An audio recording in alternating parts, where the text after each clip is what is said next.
Praise the Lord. കർത്താവിൻ്റെ അതിപരിശുദ്ധമേറിയ നാമം വാഴ്ത്തപ്പെടുമാറാകട്ടെ. അനുഗ്രഹിക്കപ്പെട്ട നല്ല സമയത്തെ ഓർത്ത് ഞാൻ കർത്താവിന് മാനവും മഹത്വവും പുകഴ്ചയും അർപ്പിക്കുന്നു. ഈ നല്ല സമയം എൻ്റെ പ്രിയപ്പെട്ടവരെ അഭിസംബോധന ഞാൻ കർത്താവ് ഒരുക്കിയ എല്ലാ നല്ല അവസരങ്ങളെ ഓർത്ത് കർത്താവിന് സ്തോത്രം ചെയ്യുന്നു. നിരന്തരമായി നാം പ്രാർത്ഥിക്കുന്നുണ്ട്. നാളിതുവരെ പ്രാർത്ഥിച്ചുകൊണ്ടേയിരിക്കുകയാണ്.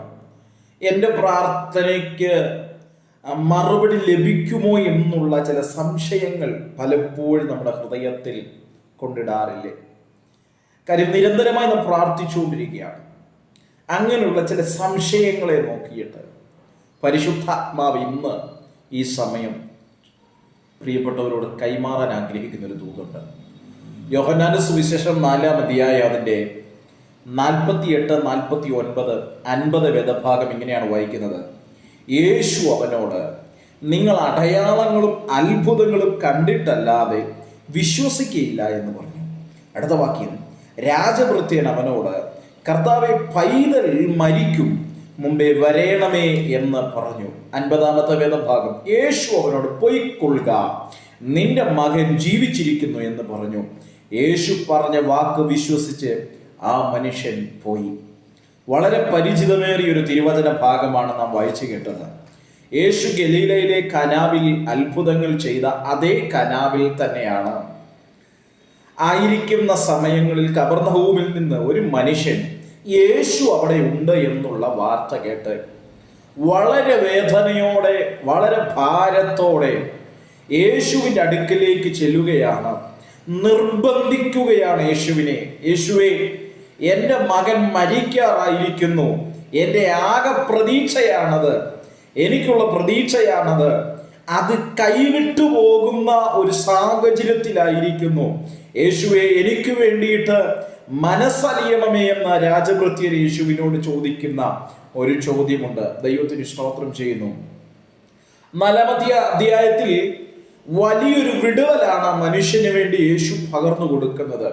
പലരുടെയും ചോദ്യത്തിന്റെ മറുപടിയാണ്, പലരുടെയും സംശയത്തിന്റെ മറുപടികളാണ്. നമ്മുടെ ചുറ്റുമുള്ളവർ ഒരു പക്ഷെങ്കിൽ നാളിതുവരെ ഒരു സംശയത്തിന്റെ നിഴലിൽ നിന്ന് ചോദിച്ചിട്ടുള്ള പല കാര്യങ്ങൾ കാണും. നിങ്ങൾ പ്രാർത്ഥിക്കുന്നുണ്ടല്ലോ, നിങ്ങൾ ഉപവസിക്കുന്നുണ്ടല്ലോ, നിങ്ങളുടെ കൂടെയുള്ളവർ നിരന്തരമായി പ്രാർത്ഥിക്കുന്ന വ്യക്തികളാണല്ലോ, എന്നിട്ടും എന്തുകൊണ്ടാണ് നിങ്ങളുടെ വിഷയങ്ങൾക്കകത്ത് മറുപടി ഇല്ലാത്തതെന്ന് ചോദിക്കുന്ന ഇത്യാദി വിഷയങ്ങൾ കാണാം. ദൈവത്തിന് സ്തോത്രം ചെയ്യുന്നു. കാനാവിലെ കല്യാണത്തില് യേശു പച്ചവെള്ളത്തെ വീഞ്ഞാക്കി മാറ്റി വിരുന്നുവാഴിയുടെയും അവിടെയുള്ളവരുടെയും മുഖത്തെ രക്ഷിക്കുന്ന, അല്ലെങ്കിൽ തല താഴ്ന്നു പോകാതെ അവിടെയും അത്ഭുതം ചെയ്തവർ കേട്ടവരാണ് ആ സ്തോത്രം ഇവിടെയുള്ളത്. എന്നിട്ടും അവർ സംശയിക്കുകയാണ്, യേശു കർത്താവിന് അത്ഭുതങ്ങൾ ചെയ്യാൻ കഴിയുമോ, വിടുതലുകൾ ചെയ്യാൻ കഴിയുമോ? പ്രിയരെ, ഇങ്ങനെ ഒരു സംശയത്തിന്റെ നിഴലിലാണോ അങ്ങ് ആയിരിക്കുന്നത്? ഇന്നലകളിൽ വിടുതലുകൾ ചെയ്തിട്ടുണ്ട് കർത്താവ്, ഇന്നലകളിൽ അത്ഭുതങ്ങൾ ചെയ്തിട്ടുണ്ട്. എന്നാൽ പ്രസന്റിൽ ചില വിഷയങ്ങളുടെ മേൽ ഭാരപ്പെടുകയും പ്രയാസപ്പെടുകയും ചെയ്യുന്നുണ്ട്. ആ വിഷയങ്ങൾക്ക് ഒരു മറുപടി ലഭിക്കുന്നില്ലല്ലോ എന്ന് നമുക്കൊരു ചോദ്യം ഉണ്ടാകാം നമ്മുടെ മനസ്സിനകത്ത്. ഇന്ന് ഈ സമയത്തും പരിശുദ്ധാത്മാവ് അങ്ങയോട് കൈമാറാൻ ആഗ്രഹിക്കുന്ന ഒരു ദൂതാണ് അടുത്ത വേദഭാഗത്തിൽ കാണാൻ കഴിയുന്നത്. ആ രാജഭൃത്യൻ യേശുവിനെ നിർബന്ധിക്കുന്ന ഒരു നിർബന്ധം. യേശുവേ, ആ സ്തോത്രം, പൈതൽ മരിച്ചു പോകും, അതിനു മുൻപേ നീ എൻ്റെ വീട്ടിലേക്കൊന്ന് വരണം, എൻ്റെ വിഷയത്തിനകത്തേക്കൊന്ന് ഇടപെടണം. എന്നെ കേൾക്കുന്ന എൻ്റെ പ്രിയപ്പെട്ടവരോട് ഞാൻ ആത്മാർത്ഥതയോടെ പറയട്ടെ, യേശു കർത്താവിനെ നിർബന്ധിക്കാൻ തയ്യാറാണെങ്കിൽ ഇന്ന് പ്രാർത്ഥന റൂമിലേക്ക് ഓടി കയറിയിട്ട് മുഴങ്കാൽ മടക്കി ദൈവസന്നിധിയിൽ കണ്ണുനീരൊഴുക്കി നിർബന്ധത്താൽ യേശു കർത്താവേ, എൻ്റെ വിഷയത്തിലൊന്ന് ഇടപെടണമേ എന്ന് ആത്മാർത്ഥതയോടെ പ്രാർത്ഥിക്കാൻ തയ്യാറാണെങ്കിൽ, എത്ര വിധി എഴുതിയ വിഷയമാണെങ്കിലും, എത്ര തള്ളിക്കളഞ്ഞ വിഷയമാണെങ്കിലും, എത്ര ഗൗരവമായിട്ട് ആ സ്തോത്രം ഭാരത്തിനകത്തു കിടന്ന വിഷയമാണെങ്കിലും, ഇന്ന് ഈ സമയത്ത് പരിശുദ്ധാത്മാവ് ഇടപെടുന്നു. ആ വിഷയത്തിൽ കർത്താവ് ഇടപെടും. ദൈവത്തിന് സ്തോത്രം ചെയ്യുന്നു. പലരും വിധി എഴുതിയ വിഷയമായിരിക്കാം. ഇവിടെ രാജഭൃത്യൻ യേശുവിനെ നിർബന്ധിക്കുക, കർത്താവേ, യേശുവെ, അങ്ങന്റെ വീടിനകത്തേക്കൊന്ന് വരണം, പൈതൽ മരിച്ചു പോകും, ആ നിലയിൽ കണ്ടിട്ടാണ് ഞാൻ വന്നത്, നീ എന്റെ ഭവനത്തിനകത്തേക്ക് വന്നേ പറ്റത്തുള്ളൂ. 50-ാമത്തെ വാക്യത്തിൽ യേശു രാജഭൃത്യനോട് പറയുന്നൊരു മറുപടിയുണ്ട്, ഞാൻ വരേണ്ട ആവശ്യമില്ല. അടുത്ത അതെങ്ങനെയാണ് പറയുന്നത്? യേശു അവരോട് പറയുകയാണ്, പൊയ്ക്കൊള്ളുക, നിന്റെ മകൻ ജീവിച്ചിരിക്കുന്നു. ഇന്ന് ചിലരെ നോക്കി, ചില വിഷയങ്ങളെ നോക്കി ഭാരപ്പെട്ട് അത്രമേൽ സ്തോത്രം ഭാരത്തോടിരിക്കുന്ന ചില വിഷയങ്ങളെ നോക്കി ആത്മാവിൽ, പ്രവചനാത്മാവിൽ ഒരു ദൂത് കൈമാറാൻ ഞാൻ ആഗ്രഹിക്കുന്നു. അതെ, വിശ്വസിക്കാൻ തയ്യാറാകുക. അങ്ങ് ഇപ്പോൾ അനുഭവിക്കുന്ന പ്രതിസന്ധികളുടെ മേൽ, അങ്ങ് ഇപ്പോൾ അഭിമുഖീകരിക്കുന്ന പ്രതികൂലത്തിന്റെ മേൽ ദൈവത്തിന്റെ ഒരു അസാധാരണമായ കരം ചലിക്കും. ദൈവത്തിന് സ്തോത്രം ചെയ്യുന്നു. യേശു രാജഭൃത്യനോട് പറയുന്ന മറുപടി ഇതാണ്, ആമേൻ, പൊയ്ക്കൊള്ളുക, നിന്റെ മകൻ ജീവിച്ചിരിക്കുന്നു എന്ന് പറഞ്ഞു. എന്ന് പറഞ്ഞാൽ യേശു നിൽക്കുന്ന ഇടത്തു നിന്നുകൊണ്ട് തന്നെ യേശു രാജഭൃത്യനോട് പറയുക, രാജഭൃത്യൻ പറഞ്ഞു, നീ എന്റെ വീട്ടിലേക്ക് വന്നില്ലെങ്കിൽ എന്റെ മകൻ പൈതൽ മരിച്ചു പോകും എന്ന് പറഞ്ഞു. അത്രയും അധികം ഗൗരവമായിട്ട്, അത്രയധികം അത്യാസന നിലയിലായിരിക്കാം ഒരു പക്ഷെങ്കിൽ ആ മകനെ അവൻ കണ്ടിട്ട് വന്നേ, അല്ലെങ്കിൽ രോഗമായിരിക്കുന്ന ആ വിഷയം അതായിരിക്കാം. ഏറ്റവും സ്തോത്രം രോഗമായിരിക്കുന്ന ഒരു വിഷയത്തിൽ കണ്ടിട്ട് വന്നിട്ട് യേശുവിനെ നിർബന്ധിച്ച ആ മനുഷ്യനോട് യേശു പറയുക, പോയിക്കൊള്ളുക, നിന്റെ മകൻ മരിക്കത്തില്ല, അവൻ ജീവിച്ചിരിക്കുന്നു. ഇന്ന് ചിലരെ നോക്കി പറയാൻ ആഗ്രഹിക്കുന്ന പദമാണ് വിശ്വസിക്കാൻ തയ്യാറാകുക. ചില വിഷയങ്ങളുടെ മേൽ ദൈവത്തിന്റെ പ്രവൃത്തി ചലിപ്പിക്കുവാൻ ദൈവം ആഗ്രഹിക്കുകയാണ്. സ്തോത്രം ചിലർ വിധി എഴുതിയ, ചിലർ മാറ്റിവെച്ച, ചിലർ സ്തോത്രം എഴുതിത്തള്ളിയ ചില വിഷയങ്ങളെ നോക്കിയിട്ട് ആത്മാവിൽ സ്തോത്രം അങ്ങയുടെ അതരങ്ങളെ ചലിപ്പിച്ച് പറയാൻ കഴിയുമ്പോൾ ദൈവത്തിന്റെ വിടുതലുകൾ, ദൈവത്തിന്റെ പ്രവൃത്തി ആ വിഷയത്തിന്മേൽ ചലിക്കാൻ തുടങ്ങുന്നു. അതൊരു ശത്രുവിനും ഒതുക്കാൻ കഴിയത്തില്ല, അതൊരു ശത്രുവിന് പിടിച്ചു നിർത്താൻ കഴിയത്തില്ല.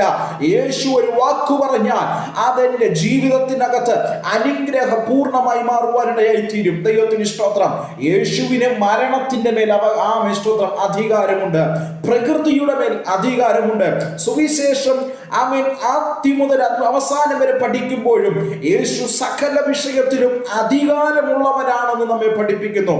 ആയതുപോലെ യോഹന്നാന്റെ സുവിശേഷം പഠിക്കുമ്പോൾ നമുക്കറിയാം, 1-ാം അധ്യായം മുതൽ പഠിച്ചു വരുമ്പോൾ കാണുന്നുണ്ട് യേശു ജീവന്റെ ഉറവിടമാണ്. 2-ാം അധ്യായത്തിൽ നമുക്കറിയാം യേശു വെള്ളത്തെ വീഞ്ഞാക്കി മാറ്റുന്ന സ്തോത്രം അധികാരത്തെ യൂസ് ചെയ്യുന്നത് നമുക്ക് കാണാൻ കഴിയുന്നുണ്ട്.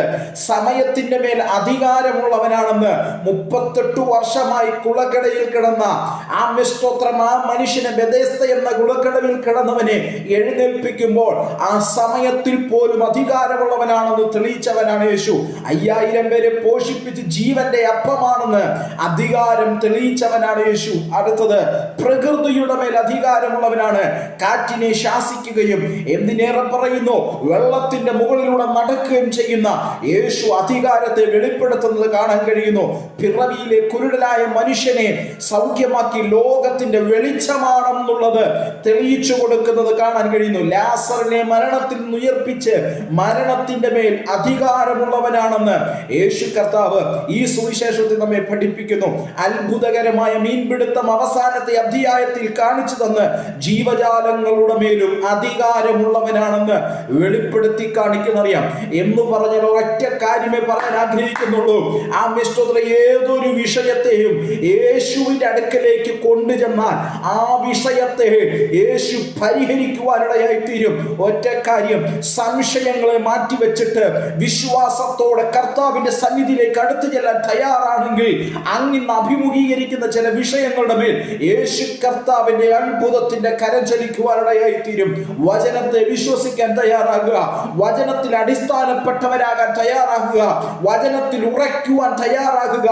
വചനത്തിനകത്ത് പറഞ്ഞിട്ടുള്ള വിടുതലുകൾ നമ്മുടെ ജീവിതത്തിനകത്ത് വെളിപ്പെടാൻ വചനത്തെയും യേശുവിനെയും വിശ്വസിക്കാൻ തയ്യാറാകണം. ദൈവത്തിന് സ്തോത്രം ചെയ്യുന്നു. യേശു പറയുകയാ, നിന്റെ മകൻ ജീവിച്ചിരിക്കുന്നു, അവൻ മരിക്കയില്ല എന്ന് പറഞ്ഞു. ആ വാക്ക് വിശ്വസിച്ചവൻ ആ നാഴികയിൽ യേശു എപ്പോഴാണോ പറഞ്ഞത്, ആ നാഴികയിൽ അവന്റെ വീടിനകത്ത് വിടുതൽ ചലിച്ചു. ആയതുപോലെ ഈ സന്ദേശം കേട്ടുകൊണ്ടിരിക്കുമ്പോൾ എൻ്റെ പ്രിയപ്പെട്ടവരെ നോക്കി, എൻ്റെ പ്രിയപ്പെട്ടവരോട് ഞാൻ ആത്മാർത്ഥതയോടെ കൈമാറുന്നു. ഈ മിനിറ്റ് മുതൽ, ഈ മണിക്കൂർ മുതൽ അങ്ങയുടെ വീടിനകത്ത്, അങ്ങ് അഭിമുഖീകരിക്കുന്ന വിഷയത്തിനകത്ത് ദൈവിക വിടുതലുകൾ ചലിക്കും, ദൈവിക മഹത്വം വെളിപ്പെടും. ആമേൻ പറഞ്ഞ് ദൈവവചനത്തെ സ്വീകരിക്കുക. വലിയ വിടുതലുകൾ പ്രതീക്ഷിച്ചുകൊണ്ട് മുൻപോട്ട് പോകാൻ തയ്യാറാകുക. അത് ഈ നാഴിക മുതൽ ദൈവപ്രവൃത്തി വെളിപ്പെടും. വിശ്വാസത്തോടെ കാൽച്ചുവടുകൾ വെച്ച് തുടങ്ങാം. കർത്താവ് ഈ വചനങ്ങളാൽ നമ്മെ ഏവരെയും അനുഗ്രഹിക്കുമാറാകട്ടെ. God bless you. Thank you.